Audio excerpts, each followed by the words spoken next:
Neoliberalismo é como é chamada a atual fase do capitalismo que começou mais ou menos no final dos anos 70. Esse conceito tem várias características ou definições possíveis. E nesse vídeo aqui eu vou falar de 8 aspectos do neoliberalismo a partir de 8 filmes diferentes. Meu nome é Gustavo Rego e esse é o Cineolho.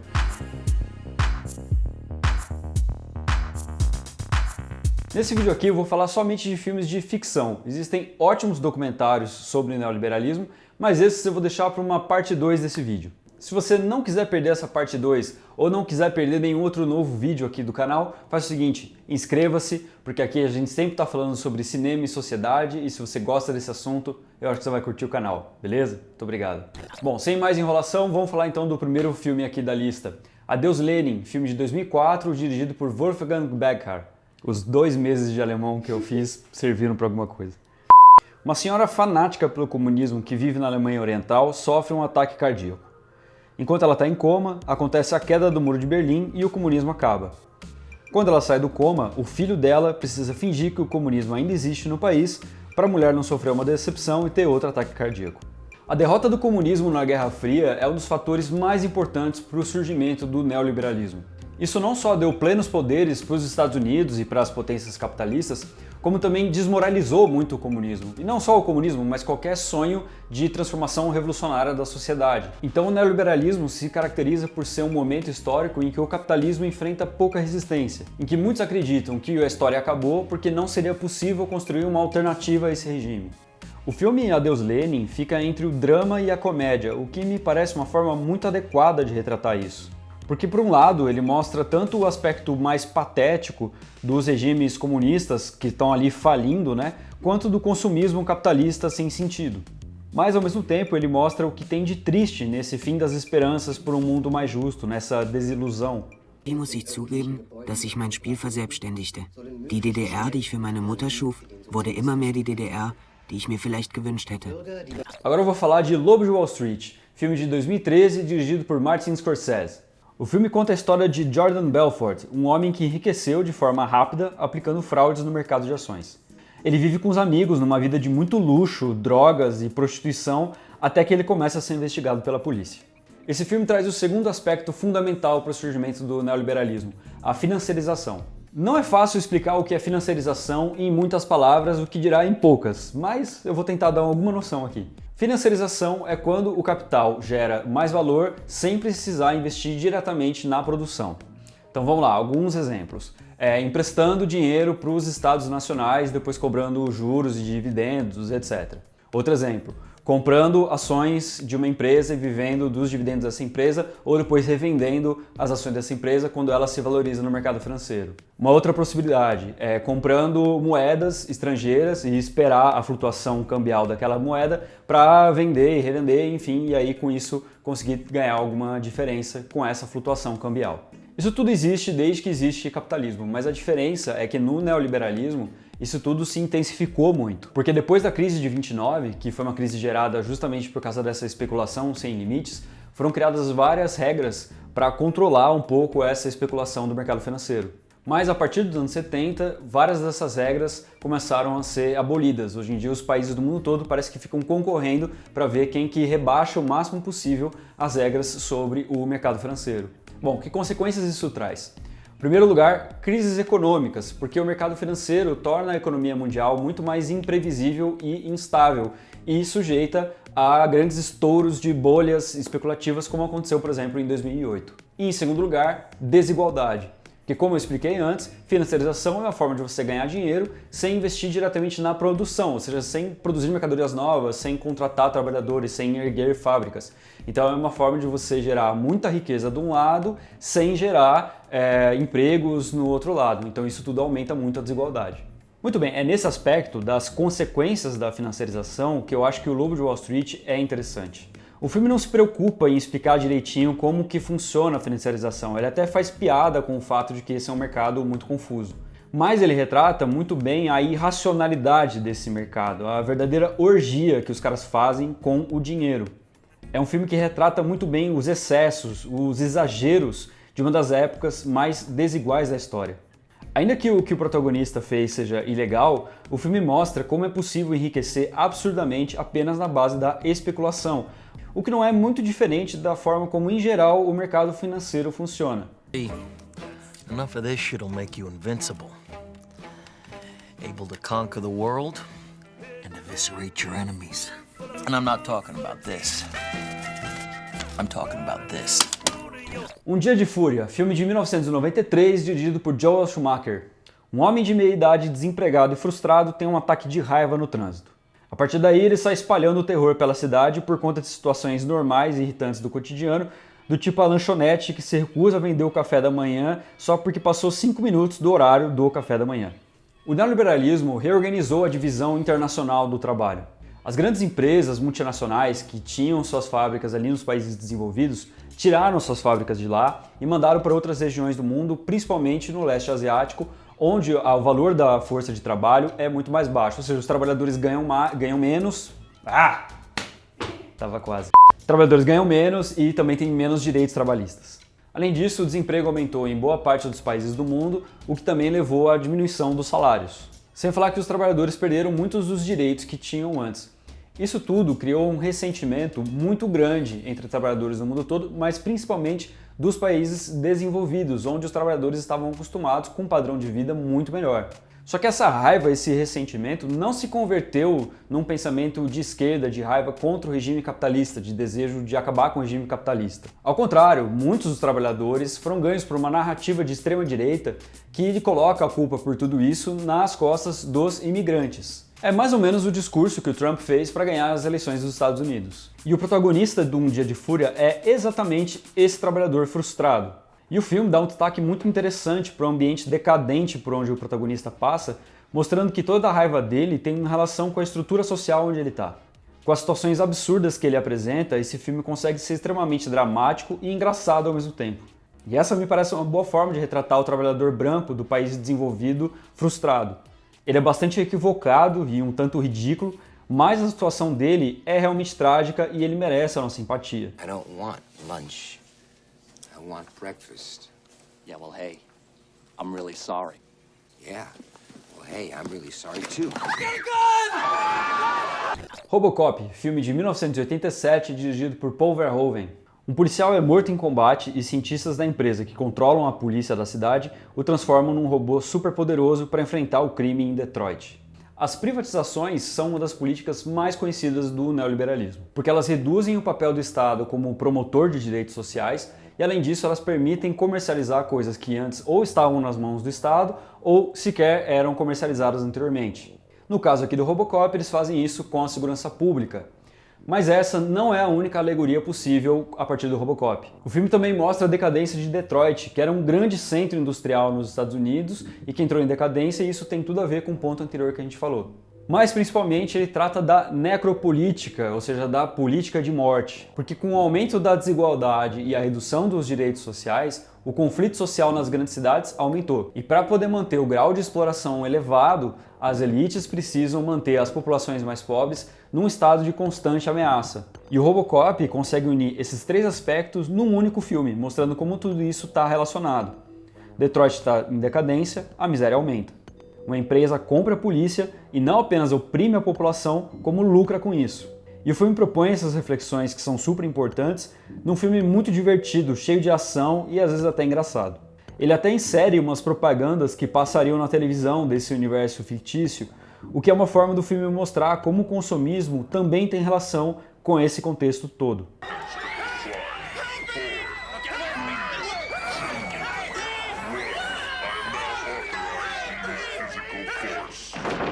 Eu, Daniel Blake, filme de 2016, dirigido por Ken Loach. Um trabalhador é afastado do trabalho. Agora ele precisa enfrentar a burocracia do Estado para conseguir o auxílio financeiro que ele precisa. No meio da jornada, ele desenvolve uma forte amizade por uma mãe solo que também precisa de auxílio do governo. Mais ou menos na metade do século XX, a Inglaterra desenvolveu um dos estados de bem-estar social mais desenvolvidos do mundo. Estado de bem-estar social é um tipo de estado capitalista que se responsabiliza por garantir os direitos fundamentais, do tipo saúde, educação, previdência, e ainda manter pleno emprego, portanto, os salários um pouco mais altos para garantir uma vida digna para todo mundo, mesmo que o mercado livremente não consiga garantir essas condições mínimas de vida. Mas a Inglaterra também foi um dos grandes berços do neoliberalismo com o governo da Margaret Thatcher. E o neoliberalismo prega que as pessoas devem pagar individualmente pelos serviços que elas precisam, ou seja, não devem receber auxílio do Estado. O governo da Thatcher mesmo não conseguiu mexer muito na infraestrutura do estado de bem-estar social, mas isso aconteceu com mais força lá no Reino Unido a partir de 2008. E o Daniel Blake retrata esse drama dos trabalhadores que não conseguem garantir condições de vida pelo mercado e precisam de auxílio do Estado, mas não estão recebendo essa ajuda. Muita gente critica o tom meio seco do filme. Realmente, ele não tem um estilo muito próprio, muito marcante, não é um filme que tenta mostrar muito o seu próprio estilo e a sua própria direção. Mas eu acho que a ideia aqui era fazer um retrato mais naturalista possível, como se fosse um documentário. E isso não me impediu de me emocionar com essa história linda. Is it a sick man looking for non-existent jobs that I can't take anyway? Wasting my time, the employer's time, your time. Curtindo a Vida Adoidado, filme de 1986 dirigido por John Hughes. O adolescente Ferris Bueller engana seus pais e finge estar doente para poder matar a aula. Ele então convence a sua namorada e seu amigo a fazerem o mesmo e viverem um dia de muita diversão. Até aqui eu falei de filmes que apresentavam alegorias críticas ao neoliberalismo. Mas Curtindo a Vida Adoidado é diferente. O próprio filme é um sintoma do neoliberalismo. Olha só o que o Ferris Bueller diz logo no começo do filme. That I condone fascism, or any ism for that matter.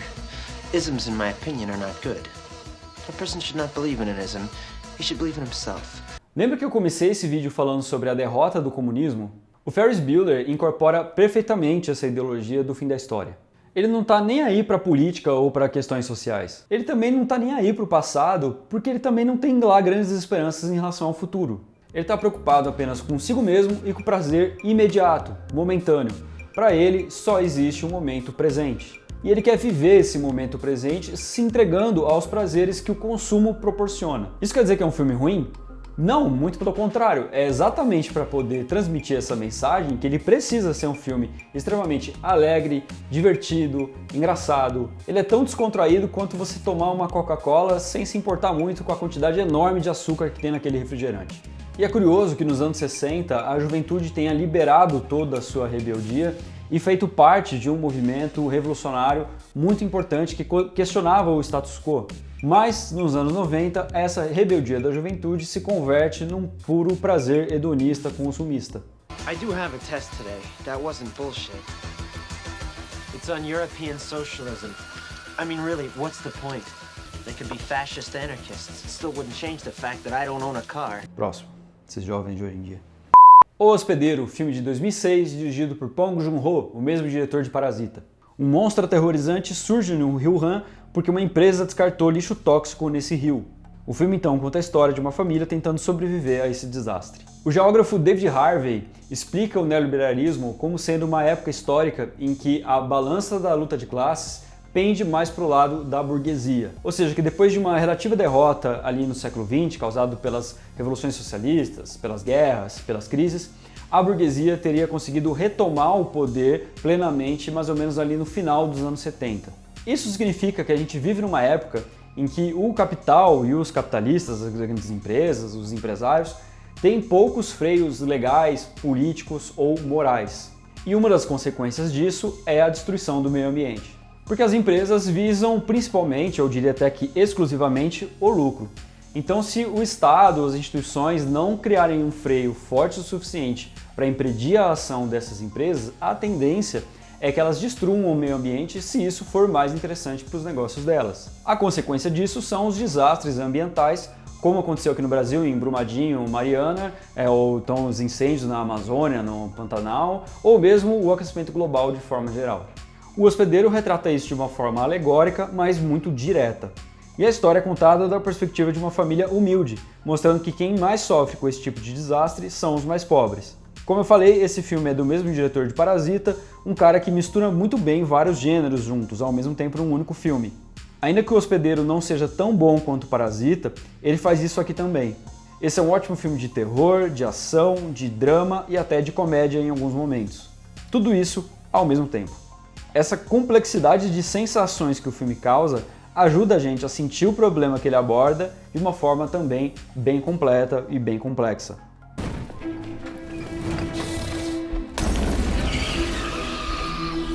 Encerrando com chave de ouro, Jogos Vorazes, filme de 2012, dirigido por Francis Lawrence. O filme se passa num futuro distópico controlado por uma ditadura totalitária. Todos os anos, o regime desse país distópico promove um campeonato em que 12 adolescentes devem lutar até a morte, restando apenas um sobrevivente. A luta é transmitida ao vivo para toda a população, como se fosse uma mistura de Copa do Mundo com algum reality show bem bizarro. O filme então conta a história de uma dessess 12 adolescentes, a Katniss Everdeen. Existe um livro chamado A Nova Razão do Mundo, escrito por Pierre Dardot e Christian Laval, em que os autores dizem que o neoliberalismo não é somente uma forma de governo ou um sistema econômico, mas seria uma mentalidade, ou seja, seria uma forma de pensar que é predominante na nossa época e que aí se reflete também nas questões políticas e econômicas. É o que eles chamam de razão neoliberal. E o que seria a razão neoliberal? Seria a lógica de mercado aplicada a absolutamente qualquer âmbito da vida das pessoas. E qual que é a lógica típica de mercado? É a lógica da concorrência individual e da busca por resultados quantificáveis. Por exemplo, nas escolas, os alunos competem entre si para ver quem que atinge a maior nota e assim consegue passar no vestibular. Nas redes sociais, as pessoas disputam para ver quem que chama mais atenção e consegue mais engajamento. E até nas relações sexuais ou afetivas, às vezes as pessoas parecem que estão competindo para ver quem tem o melhor desempenho ou quem sai com mais pessoas. Muito bem, Jogos Vorazes mostra a loucura que é essa competição insana de todo mundo contra todo mundo. E mais, ele mostra como essa competição individual entre todos beneficia quem está no poder. Porque ao invés de lutar contra a estrutura que oprime todas essas pessoas, elas se voltam umas contra as outras, que estão nas mesmas condições que elas. E por quê? Porque todo mundo tem uma esperança de um dia vencer essa batalha, se juntar aos poderosos e poder se considerar melhor que todo mundo, mesmo que a chance disso acontecer seja mínima. E fazer tudo isso num filme de fantasia, divertido, com muita ação e que é voltado principalmente para o público adolescente, é uma coisa muito legal. Tem mais um monte de coisa que eu quero falar sobre Jogos Vorazes, mas eu vou me conter aqui porque eu ainda quero fazer um vídeo exclusivo sobre essa quadrilogia. Então se você se esqueceu de se inscrever, inscreva-se para ver o vídeo sobre Jogos Vorazes. Seneca, why do you think we have a winner? I mean, if we just wanted to intimidate the districts, why not round up 24 of them at random and execute them all at once? Hope. Hope? Hope. It is the only thing stronger than fear. Pessoal, espero que vocês tenham gostado do vídeo. Comenta aqui embaixo que outro filme você acha que se encaixa bem nessa lista sobre neoliberalismo. Queria também agradecer minha amiga Joana Salem, que fez um post no Facebook dela pedindo para as pessoas indicarem filmes sobre neoliberalismo e depois ela organizou a lista e foi a partir dessa lista dela que eu tive a ideia de criar essa lista aqui para mim. Então, valeu, Jô! Se você gostou do vídeo, não se esquece de apertar o joinha aqui embaixo e de compartilhar ele nas suas redes sociais e com seus amigos. Muito obrigado, gente! Esse foi mais um Cineolho, analisando filmes, interpretando o mundo.